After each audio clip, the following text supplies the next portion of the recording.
If you played Resident Evil Requiem and got that itch to keep playing more Resident Evil games, these are the ones I played, enjoyed, and think you'd really enjoy, following up with one of the more modern, intriguing, double-sided games that Capcom's released. If you want the horror experience itself, you have to go with the Resident Evil HD remake. It's just something that's easy to play. It gives you a lot of base storytelling and lore with Chris Redfield and Joe Valentine, two staples of characters in the Resident Evil ecosystem, with a bunch of cool mechanics, tank gameplay that's a little bit different from any of these other modern games that are more action or even just speed based in terms of survival horror. And also fixed camera angles. You need to solve puzzles that are not intuitive. Some of the more complex Resident Evil puzzles are in this early first game remake, which is really cool and really fun to experience if you're into more of that survival slash jump scare horror craziness where zombies are tough to take down. If you enjoy the more action paced side of Resident Evil, Resident Evil 2's remake and the Resident Evil 4 remake are instant classics. I know a lot of people love Resident Evil 4 itself because it's Leon through and through. It's linear and it's a lot of story, but it's also a lot of combat that's really fun to play as a character that seemingly everybody who's played these games loves. It's very intuitive. It's really updated to modern standards. I played it on PC with a PS5 controller, and I found that it wasn't sticky at all like Requiem was with its sensitivity. This game is basically optimized to play like you're a vintage prime Leon Kennedy on a mission to save the president's daughter. Requiem is up in that S tier. If you've played some of these other Resident Evil games and you really enjoyed Resident Evil 2 Remake, Resident Evil 4, the remake, Resident Evil Requiem is right along that path. And I definitely think it's up there in the S tier of what Capcom's produced in this series. Capcom's doing a lot of fan service and being very willing to continue adding other characters into this Requiem storyline. So I'm really excited to see what they do and what we have coming up. Resident Evil 3 Remake for me was just kind of mid. It's really short. You have callbacks to the RPD, you play some cool locations, the zombies are sticky, it's a tough experience, but some of the locations just lag a little bit compared to the Resident Evil 2 Remake, where you genuinely feel horrified for about 80% of the game. Compared to Resident Evil 3, it kind of feels like a marathon simulator sprinting back and forth at times. That's why it's low on the tier list in relation to all these other games, and at the same time, it just doesn't have that it factor that Resident Evil 2 and Resident Evil 4 and even Requiem have. I'd rather go back and, like I have recently, replayed Resident Evil 2 Remake. I'm just not a fan. I'm gonna put Resident Evil 5 in C because you get vintage action with Chris Redfield. This is very outdated compared to the modern remakes, and it really doesn't need a remake. It could use a remaster, I think, because a lot of these things are clunky. The mechanics are a little bit tough. I played it on PS5. The sensitivity and the controls were kind of more of that tank, and it was kind of hard to figure out objectives and where to go at times.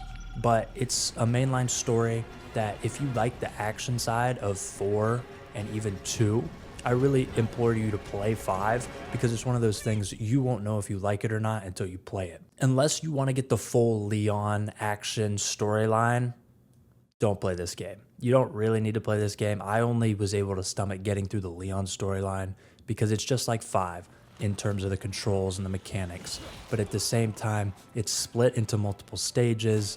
The game doesn't really tell you that you can get invaded and attacked by other players in certain areas of the game, and it really shows its age. But if you're looking for lore of Sherry and Albert Wesker's son and some of those other side characters, this is something you might want to do. For me, it just doesn't hit the mark.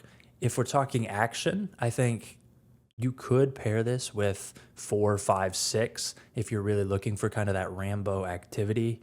And it had some cool callbacks to cemeteries, and the dog enemies were tough to deal with.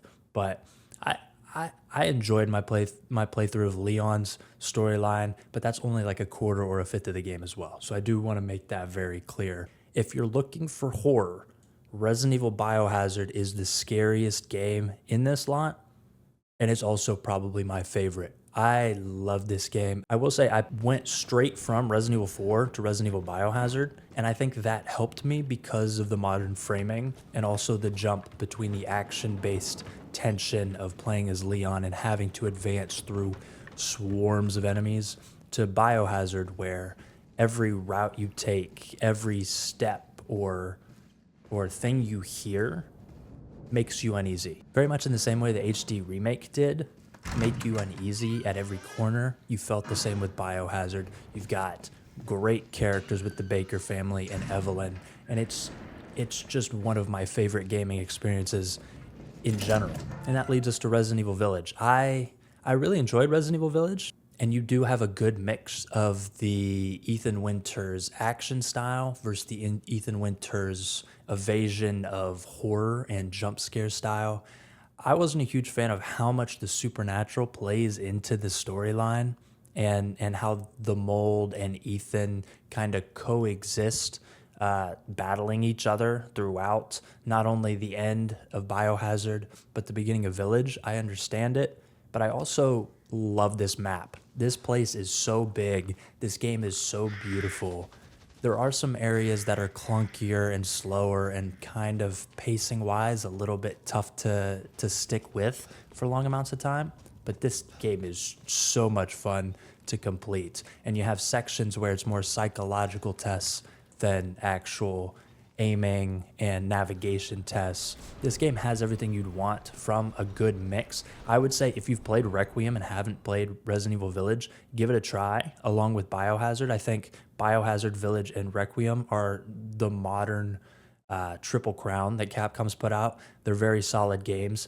I think Biohazard I enjoy more than Requiem just because I think some of Leon's storyline is a bit redundant. It's just putting things in your way that are just kind of skill checks, making you waste ammo, making you fight through more enemies to get to certain places that don't really hold up their end of the bargain. But I really enjoyed all three of those modern installments. At the end of the day, I'm going to move all of these up. They're all stomachable if you have a will of iron.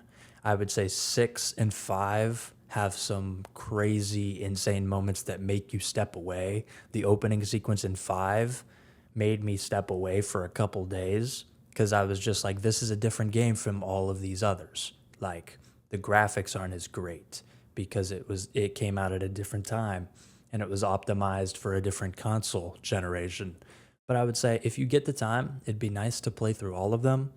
If you want to choose survival horror, I'd say you go 2 Remake, Biohazard, Village, Resident Evil. You could even just do Resident Evil 2 and Resident Evil Biohazard if you wanted that specific horror scare factor. And I think for action, Resident Evil 2 is a good combination of that. 2, 4, I would say leave out 5 and 6 and the 3 Remake.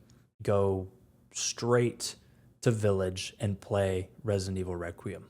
I really enjoyed most of these games. Like I said, only a couple had me literally tearing my hair out at times. So give some of these a shot if you haven't already. And if you have, let me know what your favorites are in the comments. I know a lot of people have a lot of different opinions on which ones you need to play and what order you're supposed to play them in. So let me know what you think down below. But until then, I'll let you go.